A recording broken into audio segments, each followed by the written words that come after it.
সিলেটে ফিলিং স্টেশনে প্রশাসনের হয়রানি বন্ধের আশ্বাসে প্রায় ৫ ঘণ্টা পর ধর্মঘট স্থগিত করলেও সকাল থেকে কোনো পাম্পে তেল পাচ্ছেন না গ্রাহকরা। এতে ভোগান্তিতে পড়েছেন গ্রাহকরা। এ নিয়ে জানাতে সরাসরি যুক্ত হচ্ছেন সহকর্মী তাওহিদুর রহমান শাহ।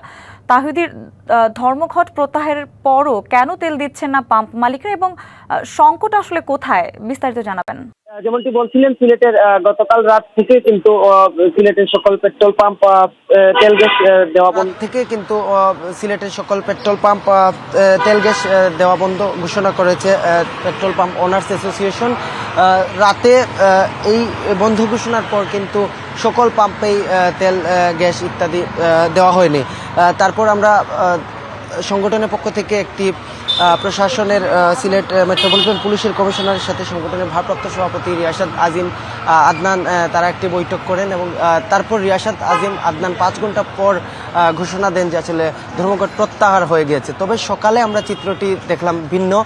সিলেটে সকালে ভোর থেকে কোনো পাম্পে তেল গ্যাস দেওয়া হচ্ছে না। এখন আমরা রয়েছি সিলেট নগরের আম্বরখানা একটি ব্যস্ততম পেট্রোল পাম্পে, যেখানে সিএনজি গ্যাসও দেওয়া হয়। তবে আমরা লক্ষ্য করছি যে এখানে কোনো কার্যক্রম হচ্ছে না, অনেকেই ফিরে যাচ্ছেন।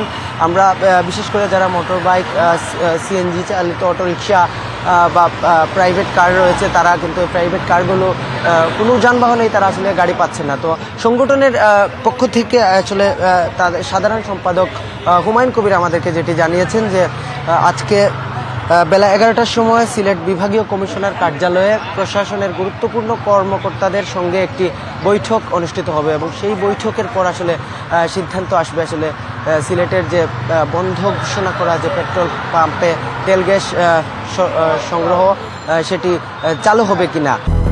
200-র বেশি সার্ভিস ও ফিচারে লেনদেনের সব বিকাশ অ্যাপে সম্ভব।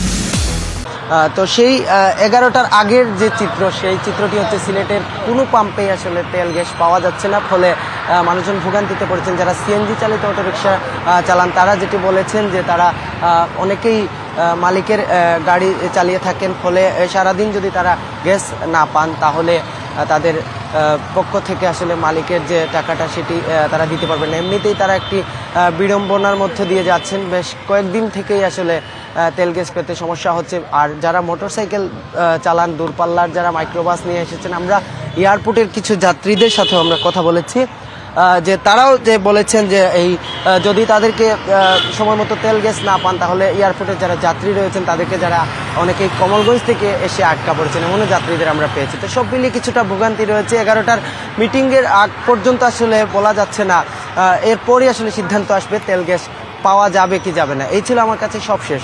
সঞ্জিদা। তাহিদুর, ধন্যবাদ আপনাকে।